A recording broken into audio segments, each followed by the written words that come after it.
All right, my friends. Hello, hello, hello, and welcome. I'm so glad to have you all here. My name is Becca Boland. I am the iREAD Content and Development Manager.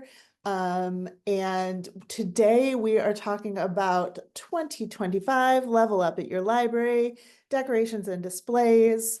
As I said, I have a ton to cover, so let's do this. Is anyone having any trouble seeing my slides? If so, can you let us know in the chat? Thanks. Okie dokie, boop a doop. All right, decorations, displays, resource guide, tips and tricks. Here we are. So this is in the resource guide. It's a friendly reminder of kind of how we organize the guide and what the little letters next to the programs and information mean. So I just wanted to remind you all that that is there. So if you see anything that I'm referring to in terms of sections or chapters, or you see the little letters next to things, you know why those are there. Some beautiful art. Oh, I'm so excited about the art for 2025, you all. It's so gorgeous. If you haven't had a chance to take a good look at it, I highly recommend it. All right. So I'm going to start about blur. I am going to start by talking about user-generated content. I think when it comes to decorations and displays, especially when you're kicking off summer reading, user-generated content is really, really cool because it gives folks a reason to come into the library to see something that they've contributed to, whether it's a collective art project, whether it's photos of them, whatever the case may be. There's a whole article on user-generated content in the newsletter, in the resource guide. Go ahead, take a peek at that. Look at all of the different ways that you can ask your community to contribute to the creation of your summer reading program. And that builds that buy-in right away. So it's really, really an awesome tool. And we'll talk a little bit as we go by about ways that you can kind of incorporate that into some of the other things we're talking about. Community photo puzzle. So how many of you all have a photo puzzle or a puzzle that you keep out at the library kind of all year round? You have it on a table, you have it in a study room, something like that. I have never thought about using that as promo for summer reading. So we had, if you were in our last webinar, we talked a little bit about puzzle competitions and creating a puzzle through Shutterfly or one of those similar places to have a puzzle that's unique to your library. I recognize that that's kind of a big undertaking if you want to buy 20 of those puzzles or whatever for an event or a program. But you could probably afford to do one and then use it as kind of an anticipatory passive program in your library to promote summer reading. I really liked this idea too. When you're doing your outreach and in schools or in the community prior to summer reading, handing them something that they can bring back to the library that contributes to a larger something else, I thought was a really cool idea, where you put information on the back of the puzzle piece about summer reading or about the library or whatever the case may be, and then say, come back June 1st or after June 1st or whatever, and then you put this big puzzle, this big thing up on the wall. You probably would have to have some sort of contingency for folks that don't come in because you don't want missing pieces, but maybe you're making like a big community kind of art piece and they get a piece of the puzzle that they color and then bring to the library and contribute. There's a lot of different ways that you can do it. And I think it could be really, really a really cool way to have people come into the library and get excited prior to summer reading. We've all done guess how many contests, right? Like this is a really great way, and you can scale it up. You could have a small jar.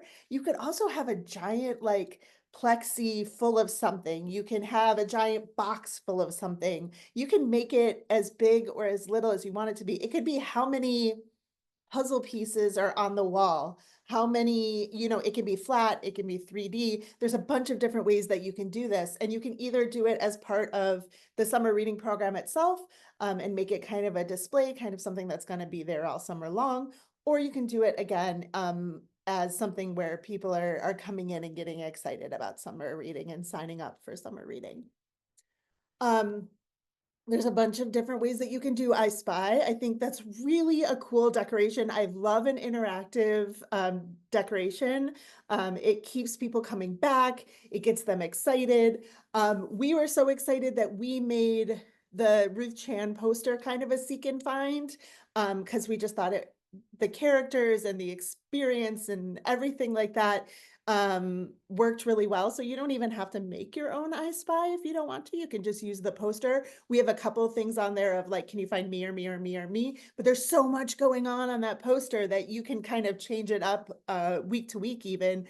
Or, take other things from books, take stuff from Where's Waldo or the I Spy books or whatever, and have kind of a rotating interactive program like that. And you could do that on a bulletin board. You can do that in a display case. You can do that with physical items, like you see by the passive display. You could do it with just images, with the artwork from the summer reading program. There's a million ways to do I Spy, and adults like to do it too. At Skokie Public Library, they have a tiny little diorama that they change out. I don't know how often, like bi-monthly maybe. And it's like a little dollhouse kind of, and then they do a seek and find with that. It's so fun. People love it. They do a laminated sheet with a dry erase marker for kids to kind of cross off stuff as they find it. Super, super fun. I Spy is always a hit with everybody. We love to search. We love to find. We're hunters and gatherers. Um, this is a reminder, because as I was going through the resource guide, I was like, do we all take advantage of the space that we have in the library to promote summer reading? Is it on our computer screens? Is it on our mouse pads if we have the ability to do that? Is it on the monitors? Is it in the bathroom? Is it like, where can you promote summer reading that you're not promoting summer reading right now? In your library, around your library? Can you do banners in your community? Can you do posters? This is just a reminder to me, and hopefully to you as well, to think of a place where you aren't currently promoting summer reading that might benefit from some signage, some posters, whatever the case may be. There's really great stuff. Okay, decorations and displays. Let's do this. Okay, so there's a whole kind of slew of different ideas in terms of like bulletin boards and that sort of thing that are kind of race or rescue or level up. To me, they're all the same vibe, so I kind of put them together. But the bottom line is, if you don't see them as going together, that's fine. I just want you to know they're there. Um, if you have never gamified your summer reading, this is the year to do it, right? And so there's this whole article about gamifying or contribution about gamifying your summer reading program. There's a lot of data about when people think of something game-like, if there's a challenge, if there's something that they have to achieve, they're more likely to stay engaged, right? So just a reminder, gamification, we're doing that. We're doing that in our displays. We're doing it all over the place. I thought this was really, really cute. It's a kids voting for different characters from different books situation, but I feel like you could do this in a bunch of different ways. They did it where for every 5 votes that a character received, it moved forward one. But I feel like you could tie this into the reading itself, where so you get so many, when you've read so many minutes or so many pages or so many books or whatever the case may be, you get to vote for one of these and help them move along. You can cater it to the favorite characters and books in your library and in your community. It's a race, it's a fun addition with well-known characters that you can kind of do. And I feel like you can adapt this to be, they can be in race cars, not horses. They can be running, they can be, you can really easily adapt this to work however you see fit for your community. But I just thought it was so cute. And I love any kind of display where over the course of the summer it grows and it changes and it's a reflection of the community as opposed to kind of a stagnant bulletin board. Um, because I know it's really hard to do these kind of interactive things sometimes, and it's definitely hard to change bulletin boards in the middle of summer reading. But this is a cool way to have kind of a stagnant, not stagnant is the wrong word. That makes it sound like it's swampy, right? It's a better word for stagnant that I mean. So you can put up one bulletin board, and then it can change throughout the summer, but you're not putting up a new bulletin board. Do you know what I mean? Um, oh my gosh, Linda was saying static. Static is way better than stagnant. Thank you. Dynamic is great. Oh, ask librarians for a word and you're gonna get it, right? And yeah, I think Linda's right. Like, you'll be surprised at how invested kids are in their character winning. I think it's really fun. Um, this is another one where, you're having a hero come and save a, a character from a monster, and we're working together to move the hero along so that he can get to the big bad, the big boss at the end, save his friend. You could do this with popular characters as well. We have some limitations in terms of what we can put into the resource guide when it comes to copyrighted images. But if you have a mascot for your library, I know some libraries have like cute little children's room mascots or library-wide mascots. They could totally save the world, save your community from a lava monster or whatever the case may be. I think this one is really cute too. I love um, when kids can put something on the wall and then there's like a clear place for a photo op. Because you want your patrons to be taking photos in the library and sharing them so that other people are like, oh, that's cute. I want my kids to go do that, right? And I love this kind of collaborative, like we're all working together to get to the top level. We're not saving anyone or necessarily, we're just moving through. I mean, you could make it saving the library, whatever you want to do. You can put names, you can put stickers. If you want to do giveaways at certain levels, you can do that. This is totally one of those things that you can adapt. And, based on the kind of space you have at the library, this would work well on a library door. If you don't have a lot of wall space, I think it would be really, really cute. When I was at Hinsdale Public Library, one year we did whenever when you signed up, you got a Lego brick, and then you worked on a tower that everybody was working on together. And it was really fun, and the kids really loved it because who doesn't love Lego, right? And I think and you can do this again in a bunch of different ways. You can hand them a brick when they sign up. You can hand them a brick at a certain level. You can hand them a brick when they finish. You can do different colored bricks for different schools, or so you can see like all of the Lincoln Middle School bricks are red and all of the, whatever, some other schools bricks are blue and that sort of thing. And you can kind of see the way that it shapes up, or you can have each school do their own tower. It's really up to you, but I love this kind of visual tactile idea. I also love the idea of a scene that grows. So, maybe you add in some minifigs, maybe you have a couple of different buildings or towers. I don't know if your kids are as into Lego Masters as my kids are, but I think something like that would be really cool where they're working together, they're building something, they have a limited amount of time they can do it in. Trek to the Summit immediately made me think of Price is Right. I don't know if you all have the same kind of sick day memories that I do.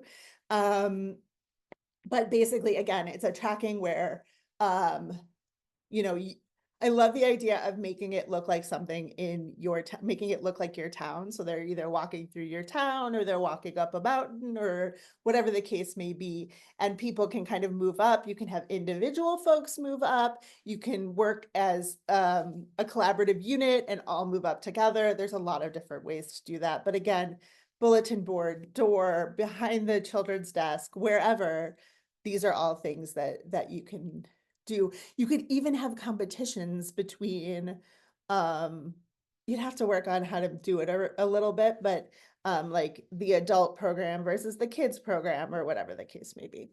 Okay.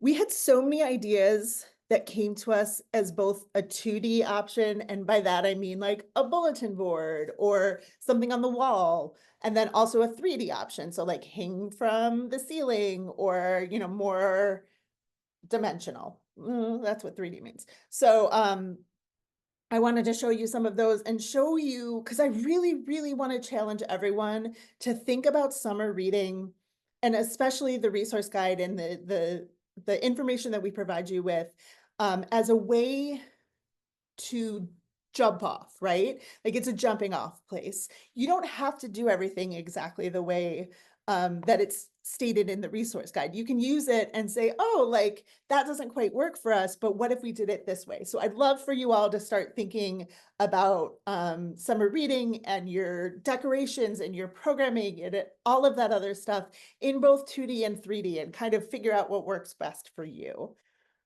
Um, I love these hanging puzzle pieces. They're super simple. Um, I love the idea of having um, them kind of make a bigger image. Um, you'd have to be really clear about what that looks like. You can hang them from the ceiling. You can make them a little bit less flat and you can make them three-dimensional with boxes and that sort of thing too, if you want to have like full hanging puzzle pieces, or you can put them on foam cord. I give them a little bit more dimension, something like that. And then you could also do something similar on the wall. I love the idea of everybody gets a puzzle piece when they sign up, they put their name on it, and then they work it into a larger puzzle or display on the windows or on a bulletin board or whatever works for you. Scrabble is the same way, like you can do it two-dimensionally with just flat paper on a bulletin board. You could do it interactively where you have kind of the letters that you're able to move around. As we all know, you have to keep an eye, there has to be somewhere where you can keep an eye on it, especially if you share space with teens. I say as a really a former teen librarian who loves teenagers, but is also really aware that if you can spell butt, you're gonna spell butt. um, oh, the one on the right is Gretchen. Well done, Gretchen. Um, and so, you know, you can have it say your library name, you can have it say level up, you can use other book related kind of stuff, all that other good stuff. You know, you can do the kind of classic Scrabble, you can do the colors, you know, make it work for you and for your library. There are no rules. And then you can also get Scrabble tiles. You can get little ones and make them into magnets, or you can get big ones and make them out of boxes or pieces of wood or whatever the case may be. And again, you can put those kind of wherever. You can put them up on shelves, you can put them wherever. Scrabble tiles is one of those things where pretty much everybody, at least in America and English speaking countries, knows Scrabble. Even if they aren't players, like those tiles are really easy to know what they are. So you can use those all over your library. Tetris. Uh, this is another one where it can be static or it can be dynamic, where you have hook and loop on the back, also known as Velcro. And you can have the kids kind of move it around and play Tetris on the wall. Or you can use old boxes and make giant Tetris pieces that you hang from the ceiling or put on top of your shelves or whatever the case may be there. I think both are really fun, really cool. But it really just depends on kind of what you're working with in your library. I know I've worked at libraries where they say absolutely you cannot hang anything from the ceiling. I've worked at other libraries where they're like, yeah, sure, that's fine. Hang what you want from the ceiling because we don't have any wall space.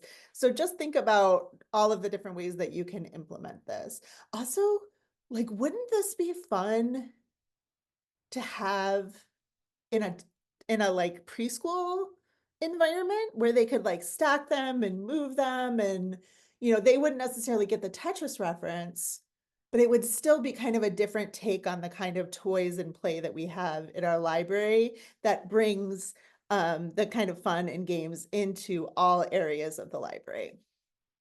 Um, so one of the things that I thought was a really cool idea was the Tetris effect in that like you're making lines, right? And the lines kind of, as you make the lines, it's showing growth and making uh, your goals and that sort of thing for the summer collectively. Um, and one of the things that they said in the submission is that you could take pictures of the kids in front of the display or just of the display itself, like over time, and then do a time-lapse video where you kind of see the Tetris pieces fall into place. And I was like, that is so cool. How fun would that be? I love the idea of kind of creating some sort of interactive display that at the end of the year, you have something that you can put out on social media, you can put on your monitors around the library, whatever the case may be, that shows the growth in a fun and dynamic way. Okay, Tetris. Okay, bringing games to life. I think that this is like, to me, this is like the go-to for this summer, right? Is that we're bringing games to life. And this is one of my favorite entries in the resource guide because the person who submitted it, who is an iREAD committee member, Cara DiCarlo, um, she drew these beautiful examples, which I think are so great. I know that we talk a lot about like life-size board games, which we will talk about in a minute, but I really love this idea of taking the concept of a game, taking the pieces of it that one might recognize kind of at a glance, and then decorating a desk in the spirit of that game. And this is something that you could do where like the checkout desk has Uno, and the children's desk has Candyland, and the teen desk has Catan, and the adult desk has Twister. And like it's kind of a competition between the departments, or not, just like everybody loving one another and building a beautiful space for your library and your community, whatever kind of library you're in. Are you like a kumbaya library or are you a competitive library? Either way, I really love this idea of like not creating the entirety of a game in your space, but like a nod to it that everybody will understand. And I think almost all of this can be done with like basic paper. Um, I think it could work for just about everybody. There are so many interactive display ideas. A lot of them are games in the library, in the resource guide for your library. Jumbo tic-tac-toe. This is painter's tape and paper plates.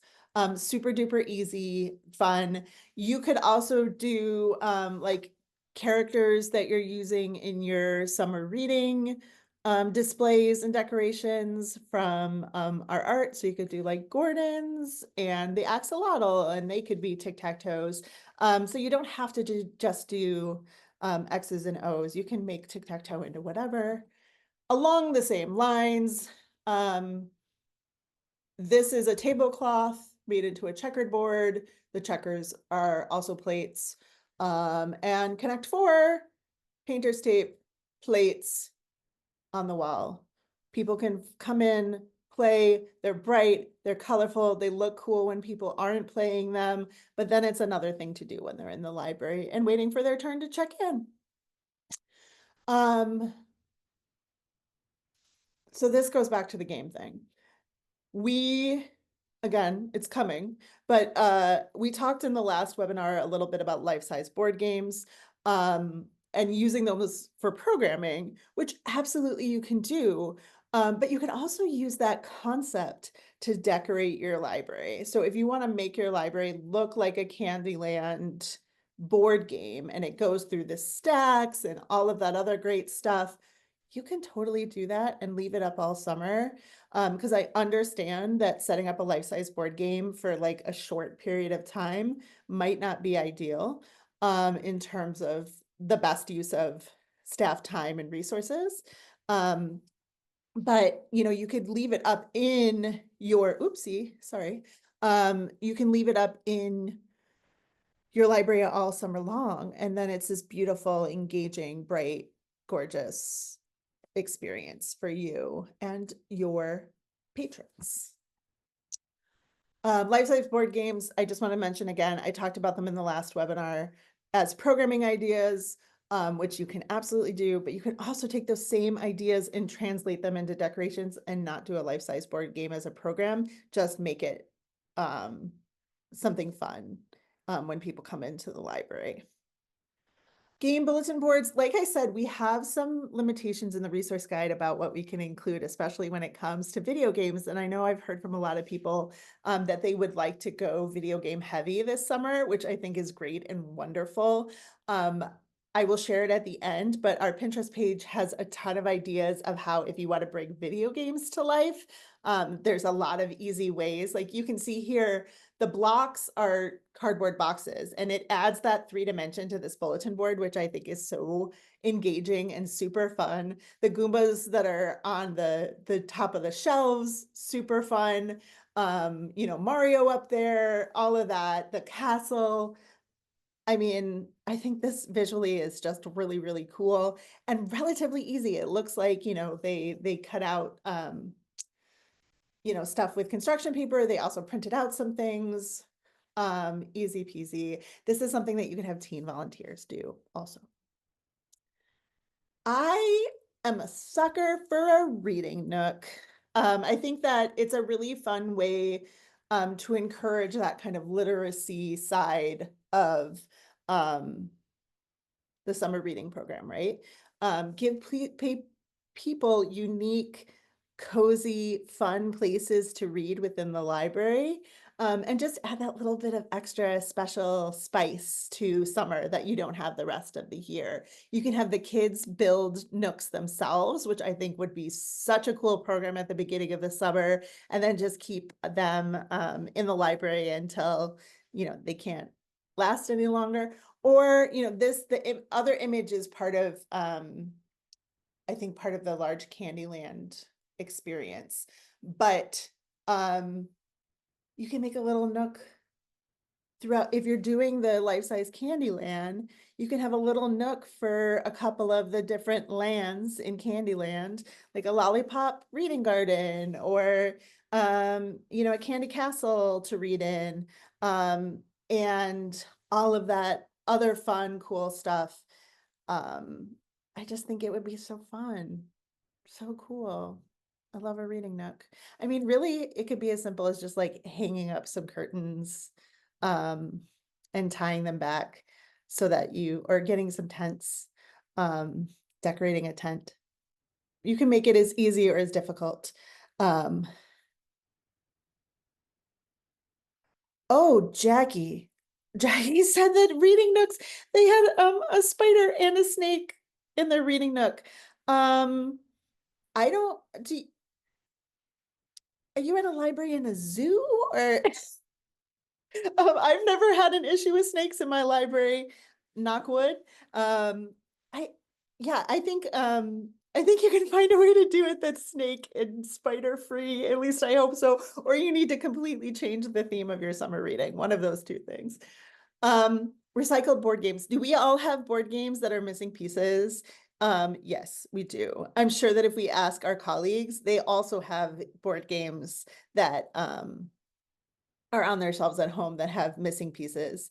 And I think you can add summer reading stuff to the old board games, or you can just put them out as a display because again, bright, colorful, engaging, all of the things. And then it might also like start some discussions. You could even put up like, oh, Operation was created by Milton Bradley in this year. And originally the pieces that you removed were whatever. Like it might be a fun like little display thing in that way too. And I don't know, I just think it's really fun. And you can put it in a display, you can put it up on shelves, you can kind of take it apart and put it up on the wall. There's a lot of different ways that you can do this. And I think Jackie, I know that you're joking. I mean, not joking about the reading nooks, like I understand, but I think this is a really key point when it comes to iRead and our resource guide and just things in general. If something doesn't work for you, don't use it. Like if you know that reading nooks are not for you, don't make a reading nook. But if you're like, oh, that reading nook wouldn't work for me because of spiders and snakes, maybe I can do it in a different way. Or you can just say, no, we're going to do something else. But that's the flexibility of this program, right? You don't have to do any of this. This is just ideas. There are no summer reading rules. There is no summer reading police. You do what works best for you and your community, and everything else just put to the side. Sticky note characters. Have you done this with your teens and tweens? It is so fun, and they understand because they grew up with perler beads. They grew up with the internet. They understand pixel art. And so this post-it note pixel art, I've seen it done a few different ways, directly on the wall or window, on a piece of paper that you later then hang up on a wall or a window so that you're not having them do it directly on the wall, kind of depending on your facilities and what the rules are. And I just wanted also to remind you all that we do have some perler bead crafts, and within that, there are ideas for pixelated art. So there are some pixelated art pieces in the reading guide already. So if, for example, you're doing a video game themed section of your library, you can do this post-it note art. It's really inexpensive. Actually, I think the post-it note site will tell you what colors of post-it notes to use, and you can kind of scale it up and down. There's a lot of fun things to do where post-it notes and pixels are concerned. You could do your library's logo, you can do all kinds of fun stuff with pixels and post-its. Highly recommend it. It's not a lot of money for big bang. Bang for your buck. That's what they say. Just a reminder, we have a Globetrotting Gordon. This is a great way to decorate your library. Have all your kids color a Gordon, put it up on your walls. Have you seen him? It would make for a great display. Also, this also reminds me that because the art in the resource guide is yours in perpetuity, you can make foam cutouts of these art pieces and these characters to put around your library, to put up on shelves, to take photos with. If there's a lot of places where you can send images out and have them put on foam core. I know some people are lucky enough to have a department, an arts department that can do stuff like that, a marketing department, whatever the case may be. Just a reminder that that's there. You don't have to just look in the decorations and displays section of the resource guide to get ideas for decorations and displays. I saw a really cute children's desk that was decorated with these kind of like shadows of beloved characters. And they kind of put them all around the desk. And it was an opportunity for kids to guess who the characters were. You could do it as a scavenger hunt. Scavenger hunts are decoration, so that's a reminder as well. Having these images up and all around your library in a way that they aren't normally is part of your decor. And you can make that fun. You can make it big, you can make it small. There's a lot of different ways to do scavenger hunts. But I just wanted to remind you all that just because this says it's a scavenger hunt doesn't mean that you have to use it as a scavenger hunt. You can use it in any way that your beautiful brain imagines. More scavenger hunts. We have so many scavenger hunts. There's a Mario one, I think. There's a Pokemon one. Um, there's a bunch of them. Scavenger hunts are decorations. You heard it here first. Um, Decorating with old toys and games, because play is games and puzzles, but it's also play, right? So you can have different fun blast from the past kind of toys. You can be like, okay, today's 60s week. You know, we have as kind of passive programs or on the game shelf or whatever the case may be, these toys or and games that came out in the 60s. And you know, you can even use it as an opportunity to have folks connect with kids about, you know, the games they used to play when they were young. It might be a really cool opportunity for that. Teach them something like marbles or jacks or something that that they might not have any sort of familiarity with, but are fun games that like maybe their parents or grandparents played. I love this idea for coding programming in the library. And I think that this is the kind of thing where you could do it as a program and then leave it out for other people to use and kind of play with. Um, and I know, I just think it would be really fun. And you can kind of give them the idea of, and you can make it look more like a video game that they're familiar with, or they can do their own thing. They can move their own bodies. They can move a stuffed animal, whatever the case may be. Giant Sudoku. You can do this in a couple of different ways. You can laminate it and have people use a dry erase marker. You can you know, you can have the numbers kind of off to the side with Velcro or magnets or whatever the case may be and have people put them up that way. There's a lot of different ways you can do giant Sudoku. And giant is relative, right? Like it can be as big or as small as you have space for. And it's a fun thing for people to work on together. It's a cool thing for adults to work on with their small, you know, their children or whoever they're coming to the library with.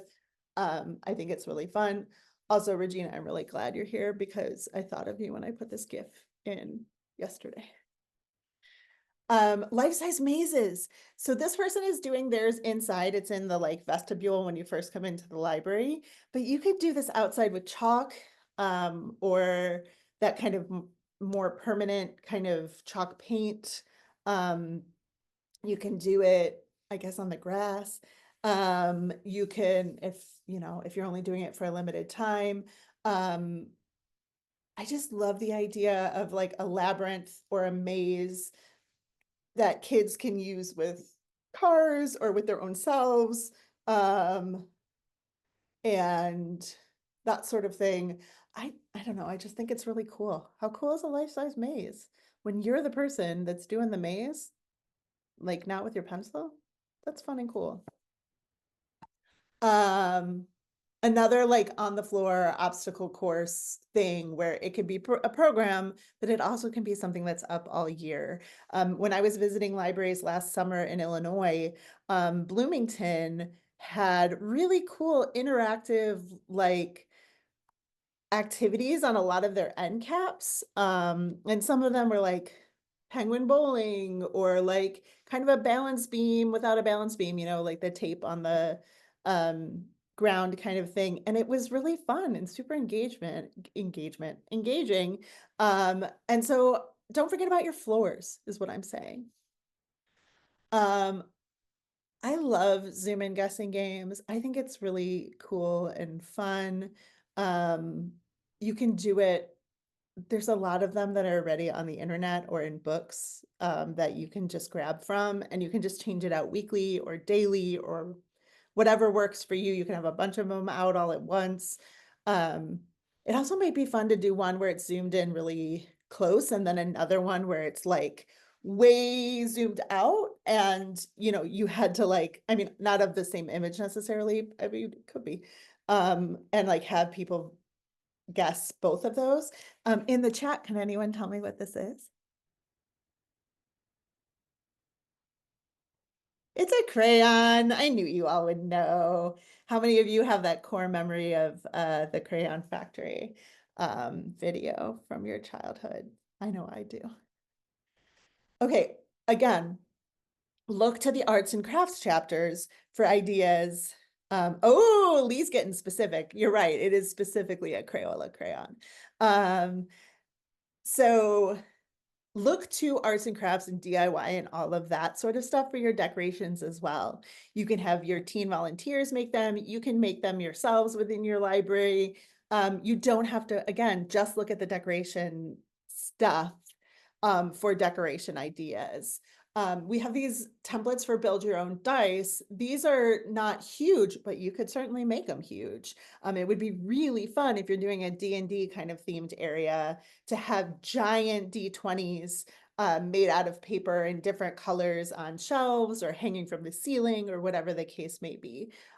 So don't forget the craft section and the maker section because there's cool ideas for decorations there too.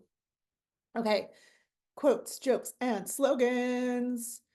We have a long list of quotes in our resource guide. All of the quotes that we provide are available as both English and Spanish translations. These are great ways to decorate. Put up quotes. There was a library that I was at again this past summer where they just chose some of their favorite quotes and they put them up on the walls in bright, beautiful colors with fun backgrounds, and it made for lovely decorations. So think about that as well. These are, so there's ideas about video game quotes and how to use them as displays. So for example, the cake is live from Portal. You can use it as a book display and put cookbooks on it. And then we happen to have a list of cookbooks in the bibliography ready to go for you to pull from, display, ready to rock. No muss, no fuss, right? And you can do this for just about anything in terms of quotes. We have tons of ideas in terms of bibliographies of not just books. We'll talk about that more in just a sec. We have jokes and puns.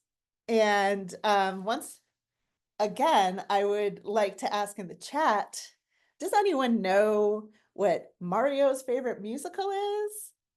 Ah, Bailey got it right away. It's Mamma Mia. Mamma Mia. So good, so good. We have a bunch of jokes in there. You can use them on social media. You can have a quote of the day. You can have a joke of the day. There's a lot of fun things that you can do with that. Registration and recording. A lot of the ways that you can have people do recording individually can be done on a larger scale too. So that's just a thing to remember. Also, you know, registration is it wasn't listed in the title, but it's a thing that has to happen, right? And so if you're thinking of kind of new ways to spice up your log, let's spice up your log. There are ideas in there. I love a bookmark log personally, as an adult human, because then I have it on me wherever I'm reading, and it's a little bit less stuff to take care of. I mean, obviously I love a digital log because it's right there on my phone, but you can do it. Oh yeah, Janae, I'll link to it in a future newsletter. Janae, who is at in Iowa at the state library, makes some amazing documents on Canva and then shares them via the State Library of Iowa's site.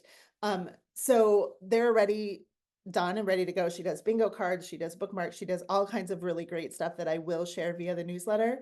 But if you want to make your own, you can do that too.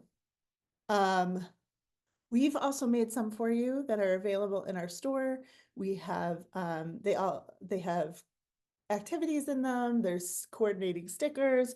Just a reminder, if you need something to get taken off of your plate, this is a thing that we offer. You can use it or you can make your own. It's up to you. When you're doing registration, especially this year, I highly encourage you all to consider the concept of side questing. Um, Give people something for when they attend programs or they do activities in the library or whatever the case may be. For those people who maybe aren't as engaged as readers, doing things like this and checking those off of their sheets as they participate in summer reading is really lovely. And when we're thinking about um, different ways to differentiate the program so that it works for as many people as possible, I really love the idea of this kind of side quest. And I think putting it like that in a term that relates to gaming, it just works perfect. Staff character sheets, again with the D&D. This is something that you can put out on social media. This is something you can put up in the library. This is something that you could have just for staff if you're doing a staff version of the summer reading program. I just think that this is really cool. It tells you a little bit about the person.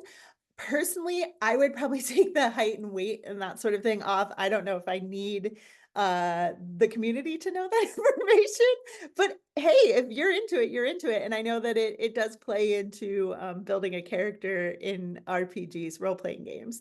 But I really love the idea of kind of a different way to get to know people in the library and in your community. And you can have these kind of we have a whole the program that we have coming up next week is about character sheets that are kind of also reading logs. So please come and join us for that if this is something that you would be interested in. I might do like how long have you been at the library or how long have you been working in libraries or something like that in lieu of um, age and height and weight. But you know, it's up to you. Bibliographies and all the resources, you'll find them in chapter 5. You'll find book lists, baby to adult, English and Spanish, fiction and nonfiction. You're going to find music playlists. If you want to have just kind of like a vibe in your library all summer, put some of those music lists on and have them playing in the library. A lot of them are like chip tunes and 8-bit kind of music. So it's not anything, it's just going to be sounds, not words. And I think it might be kind of cool for ambiance. Also, game lists. There's one in particular that's Switch co-op games. That's a display, I think. Like you can also use them for programming, but like to me, it's like, oh, let's do a display of Switch games. It goes perfectly in theme with a level up at your library. There's a list of interactive and activity books. So I don't know how well your activity books do at your library in terms of circulation. This is a great time to break them out and really push them over the course of the summer. As I said, we have at least one bibliography in Spanish and also a bibliography of game resources available in Spanish. So again, if that's something that would be useful to you and your community, it's there for you. Also, don't forget previous resource guides. You have them. They're on a shared drive. They're on a thumb drive. They have tons of ideas in them just waiting for you. I think especially if you were with us for Read for the Win, which I believe was 2016, there's going to be so many good things in that resource guide for this summer because it's all about like physical sportsy kind of stuff. So yeah, if you're not finding what you're looking for in this resource guide, look to old resource guides. We're here for you. A reminder, a plea, a wish for 2025 is for you all to submit to the 2026 resource guide. We are currently taking submissions for that. It's Plant a Seed Read. You can go on our website and find out it's a farm to table theme. So it's pretty wide in terms of what it could possibly be. I know that a lot of us have farms in our communities or in our states, urban farms, hobby farms, different ways of farming. If you are doing anything with plants or gardens or food in your library, we want to hear about it. I know you have a really cute little craft where you make some sort of a paper carrot or some corn or something like that. Can you share it with us, please, please, please, please? You are what makes iREAD, and we would not have the resource guide that we have without all of you and your contributions. So thank you. And also, I really look forward to hearing all of your ideas because I know that you're brilliant and you have just like a pocket full of ideas waiting to be shared. Social media, these are all great things, but the one thing that I really want you guys to look at, especially when it comes to decorations, is Pinterest. I've put a ton of stuff up there. If you want Mario, I got you covered. Pokemon, I got you covered. Minecraft, I got you covered. There's tons of stuff there. There's tons of life-size board game ideas there. I think a lot of the kind of like decoration decor kind of things with paper, boxes, really inexpensive stuff that you can find. You might even already have in your library.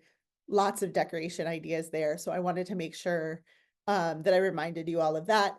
Also, the Facebook group, whether or not you're super active on Facebook, it's a great place to go and say, like, I need one more decoration idea. I need one more program idea. I'm really excited about X, but I'm coming short on Y. Whatever the case may be, lean in to your colleagues across this great country and ask them for their help and their expertise. We're all there to support one another, and it's just a good place to go and get some ideas. Last but not least, I'm here for you. Email us at iread@ila.org if you're stuck on something. Oh, it's iREAD 2025, Level Up at Your Library is the name, and you can find it via our parent page, which is just iREAD program. I am one of the people that gets this email. If you are starting to put together your decorations and you find yourself frustrated and you want to do some brainstorming, let me know. We'll set up a little Zoom. We'll do a quick chat. We'll get some ideas. Or I can email you, whatever works. But please don't hesitate to reach out. There's a ton of information. And we can help you. Oh, okay. We have some questions. We have a little over 5 minutes left. So let's go. You can find the resource guide. It depends on where you are. So if you normally get your resource guide through your state, then you want to contact whoever your state representative is. If you don't know who that is, email us at iread@ila.org and we will help you to sort it out. If it is not something that's provided for you through your state, it can be found on the iREAD website, which is ireadprogram.org. And you go to the store and you look at this year's resource guide. It's a $15 digital download. Cat outside of the library. Yes, you could do banners. If you have any sort of outward facing, oh, thank you, Alex. We think so too. I mean, the art alone is worth the $15 in my humble opinion, but then you also get 600 pages of other ideas that you can have and use indefinitely.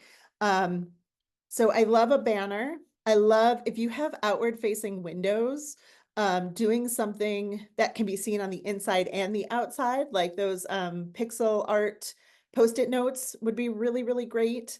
Oh, yes. Also, explain again the $15. If you don't receive your resource guide through your state and you go to ireadprogram.org and go to the shop and go to resource guide, it is a $15 digital download to access the resource guide. And with that, you get all of the program information, decorations, displays, getting started, bibliography, all of that, plus all of the art. If it's still unclear, go ahead and send us an email at iread@ila.org and we will help you sort it out. That's not a problem at all. Oh, thank you, Patty. Yes, just to confirm, I've seen it a couple of times in the chat. This is being recorded and it will go out in the next couple of days for you to rewatch or share with your colleagues. So, yeah.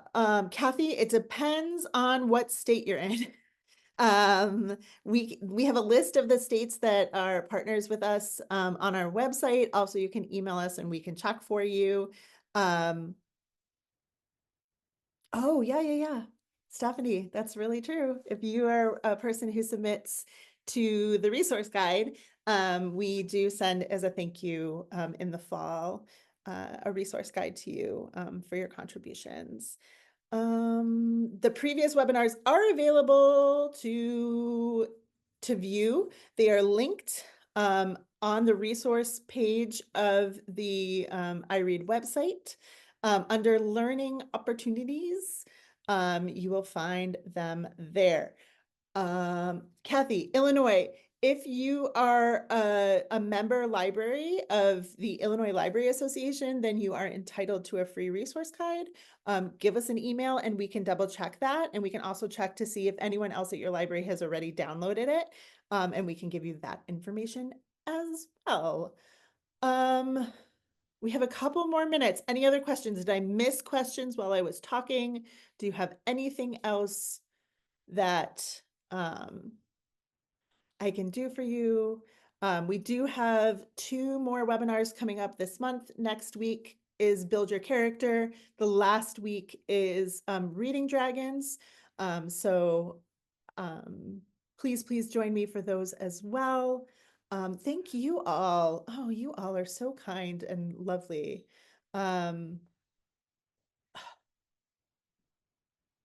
Okay, adult level. So this is your plea. People, submit more adult stuff. It is heavy emphasis on children and teens. I agree. As a former also adult librarian, I totally see you and I agree. Um, uh, and that is really based on the kind of content we get. So talk to all of your friends who are also adult librarians and ask them to contribute, because the more contributions of adult content, not like adult content, but content for programming for adults, the stronger that part of the resource guide is. Okay, all right, adults. All right, I'm gonna keep that in mind. I think that a lot of this stuff can translate to adults. Um, and but I'm gonna keep thinking, and I really appreciate the feedback. iREAD is what it is because of you all and because of the feedback and your contributions. So thank you. Um, Oh, I love that too, Amy. Yeah, you can use some of the pieces from old board games for decorations, and then you can use some of them for a program to have folks create their own games. I love that. There's a few the adult puzzle races in the guide, and I talked about it in the last webinar. There's also a bunch of stuff from the last webinar and in the resource guide about make your own board game programming. Murder mysteries for adults, yes. Escape rooms, yes. All of that is there's stuff for that in the resource guide, so check it out. D&D, yes. D&D. There are a lot of adult. It's not just the kids that have gotten into D&D. There's a lot of adults that have found D&D or come back to D&D in the last basically since Stranger Things came out. Good one, Jane. That's great. Level up the children's and teen ideas for adults. So good. Um, got it. Okay, yeah. I think that's true too. I think you're gonna have a large number of adults that sign up to participate in the summer reading program, but don't necessarily do the programming, which is fine, right? You know your community better than anybody else does, so you know what works best for them, and that's the best part about this program is that you can adapt it for your community, for your people, and you can do or do not do any of the things that are in there or that aren't in there to make the best program for you. And if there's anything that I can do to support you, please don't hesitate to reach out and email me. I would love to hear from you. Thank you all so much for your time. I greatly appreciate you. Hopefully we'll see you for the next couple of webinars. And please don't forget to send me pictures from your summers. I want to see what you all are doing. And keep an eye on the newsletter because if I have any ideas that didn't make it into the resource guide or any resources, I always put them in there. Thank you, thank you, thank you. The next training is the 21st, and you can find that under learning opportunities on the website. Or if you get the newsletter, it was in the last one. Thank you all. Oh my gosh, you all are so kind and lovely. I really appreciate it. Have a great day. And I look forward to leveling up with you again soon. All right, y'all. Take care. Bye-bye.